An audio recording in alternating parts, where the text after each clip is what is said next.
The Doctor of Discernment is on the air. More than half of the women in my administration are women. It's time that everybody wake up and pay attention. Dispensing a daily dose of common sense, no prescription required. President Biden's approval rating ranks right up there with jock itch. Come on, man. Give me a little break here. People should not be afraid of their governments. Governments should be afraid of their people. I don't believe in a no-win scenario. This is the Greg Belfridge Show. Good morning, my friend. The marketplace of ideas is open. It's great to be with you. Welcome to the Greg Belfridge Show.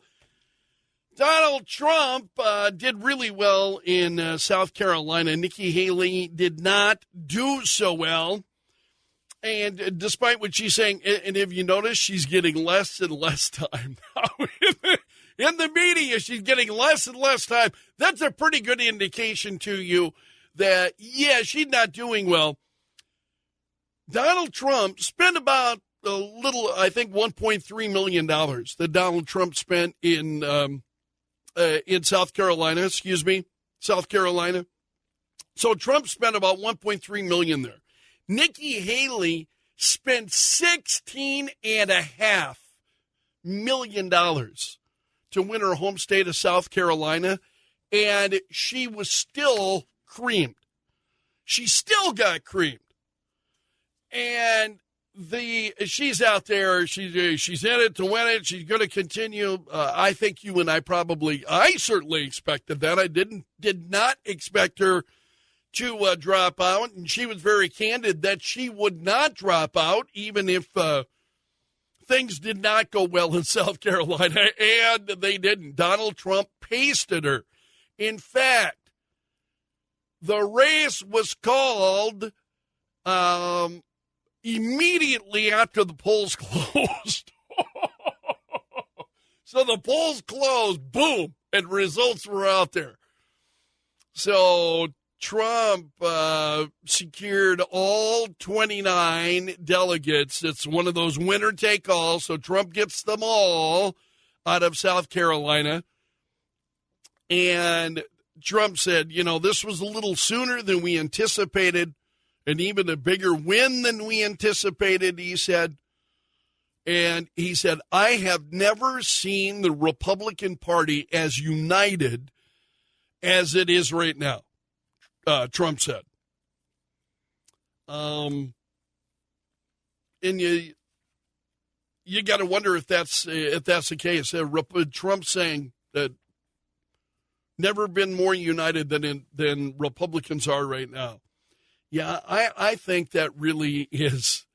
The media, of course, pays zero attention to that. The last thing the media wants is to be out there and talking about how united Republicans are. It's division, it's division, it's division. They want to concentrate on that. Nikki Haley, then, of course, staying in the race, is the platform, then, for them to be out there. Oh, look at this division. And what is Nikki Haley talking about? You got 40% of people who don't like Donald Trump. So it's just too much. It's just too much. So she gets creamed, and I go, yeah, big shock. Hardly a surprise, I think, to those of us who are really paying attention. So as we talk about South Carolina, Trump was joined on the stage by a number of South Carolina Republicans. Senator Tim Scott, of course, was there. Senator Lindsey Graham was also there. Now, Lindsey Graham does not have a lot of fans in the conservative base. In fact, when Lindsey Graham goes to speak, the crowd boos. They boo Graham. And Trump even talked about that a little bit, about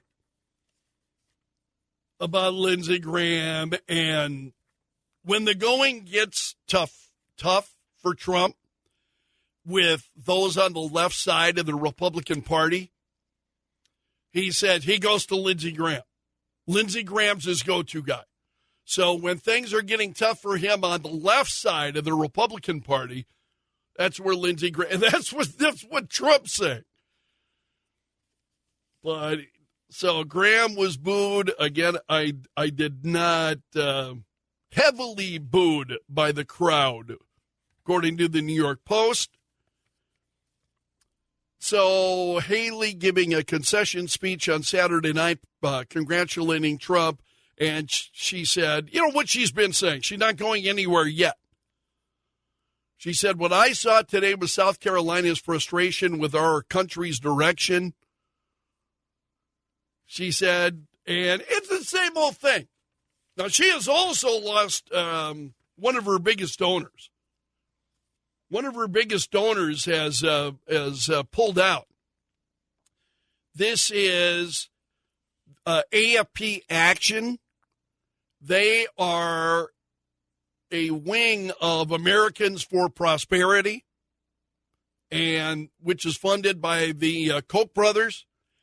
AFP Action has pulled their funding for the campaign of Nikki Haley. And in an email to staffers, a senior advisor said the group did not believe that any outside group can make a material difference to widen Nikki Haley's path to victory. And so while we will continue to endorse her, we will focus our resources where we can make the difference. So they're pulling out their money saying, yeah, we still endorse Nikki Haley. We're not backing off our endorsement, but we're sure not giving her any money because that's just going down a rat hole. So we're going to give our money. They said they're going to spend their money then in the U.S. Senate and House races. And Nikki Haley, of course, out there, trying to downplay that. She's just going to continue which you always see this. And I understand that you can't let people see that you are in the middle of just incredible adversity and times are tough, and you don't want to show that face, of course, to the people. I would love to hear what's going on behind the scenes. Wouldn't you want to be a fly on the wall to hear what's going on in the Nikki Haley campaign? Oh, be crazy. So it's certainly, is it fair to say that the Nikki Haley campaign is over and everybody knows it except Nikki Haley? I mean, that's kind of where we're at, it seems. So her big funders, we've got one now who is dropping out, and when one drops out, it's sure to, be reasonable to assume that others will follow. So the money's already starting to dry up. And my reaction to that is not a moment too soon either. Not a moment too soon.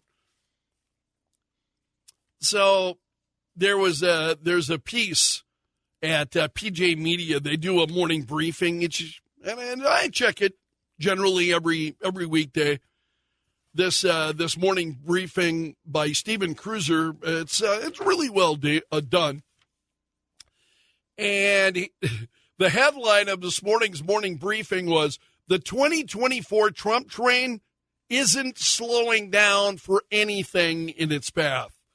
Yeah, no kidding. No, so despite Nikki Haley and her saying she's not done, not over,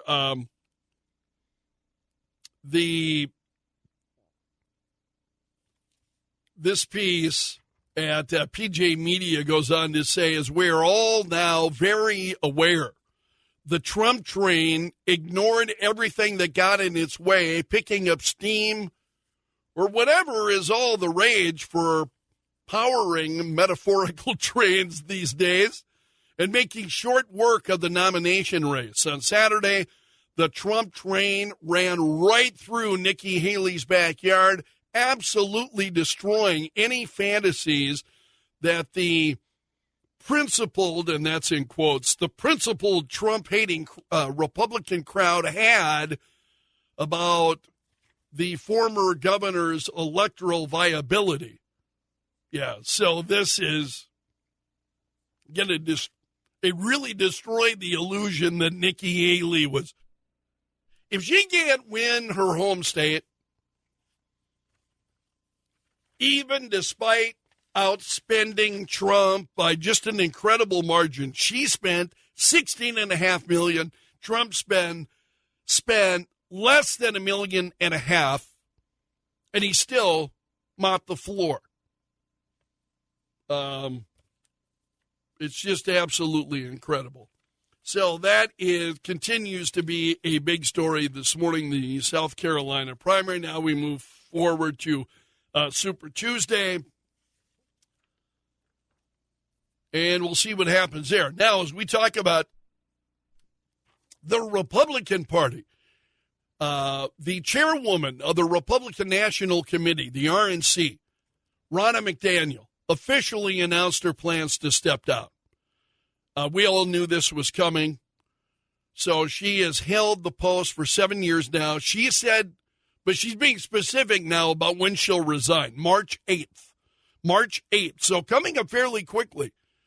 She said she plans to resign on March 8th. And McDaniels made a statement to the New York Times.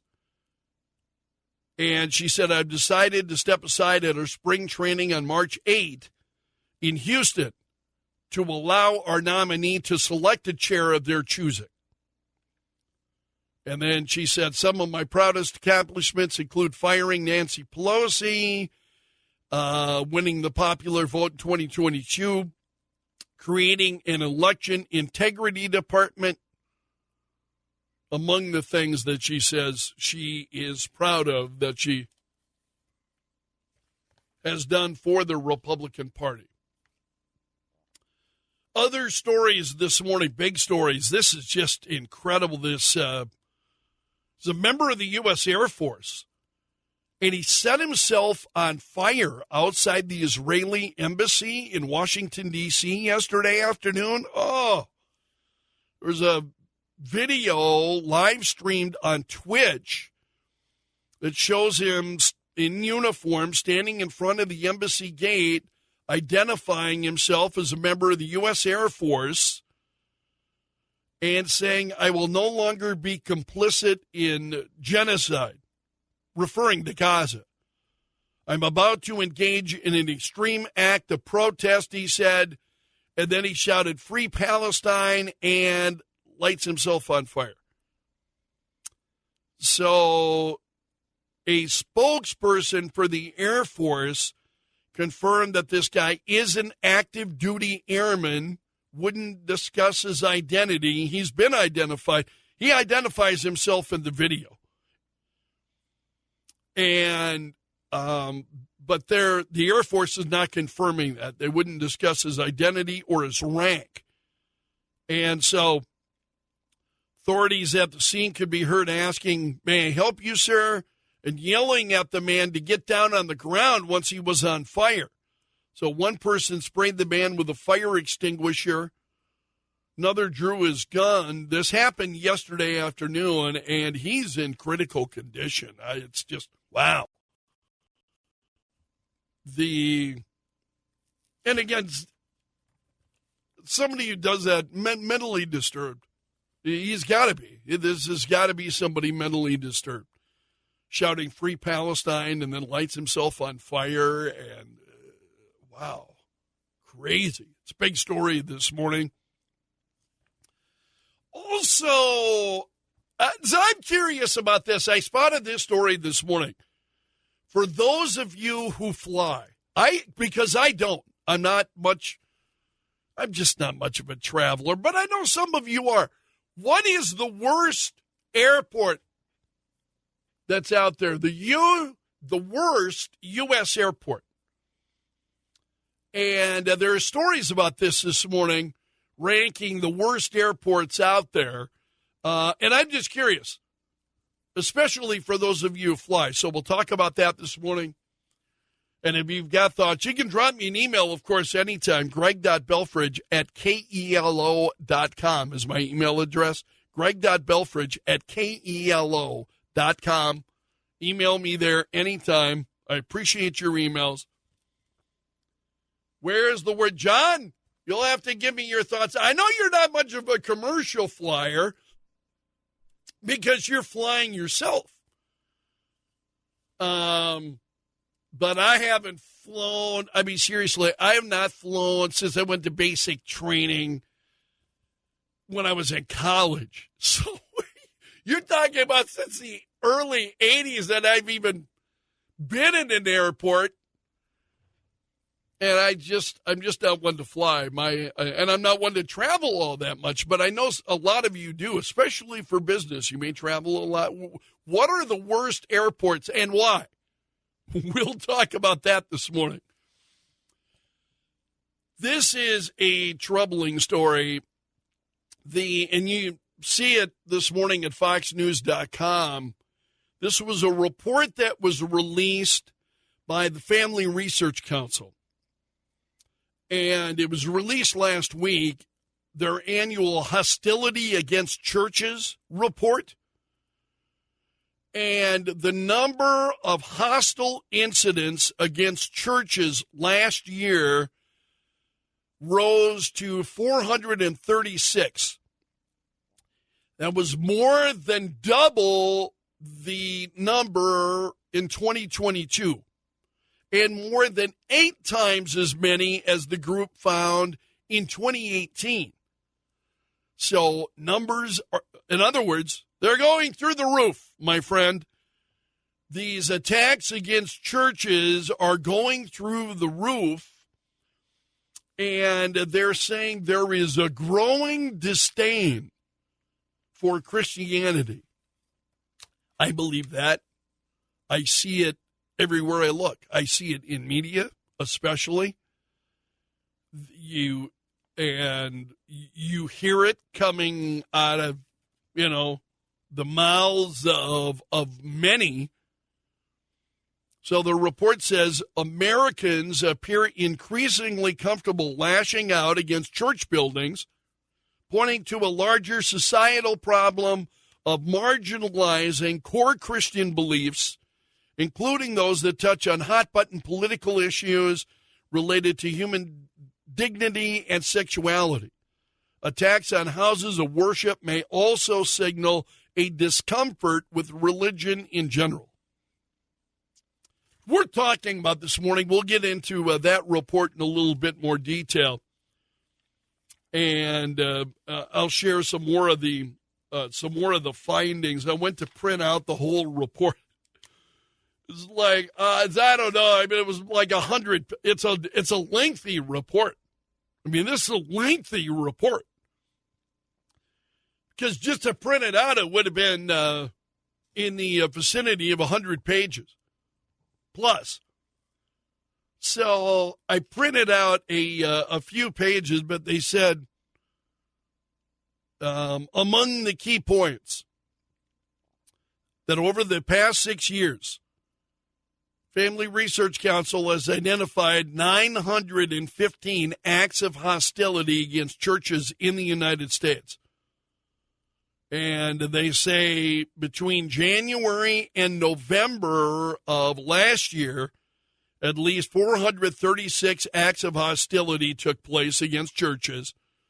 Criminal acts of vandalism, destruction of church property may be symptomatic of a collapse in societal reverence and respect for houses of worship and religion.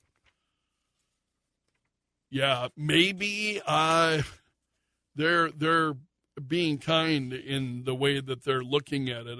You've got to believe it is. So, statue of Mary outside a Catholic church was beheaded. I mean, seriously, the kinds of things that we see taking place are against churches really kind of troubling. So we'll get into that in a little bit more detail this morning. Get your thoughts on it. Also, there's an interesting story this morning at justthenews.com. And the headline is the top story this morning at justthenews.com. Top story. A nation enriched by legal immigrants now buckles from the weight of illegal crossers and their crimes.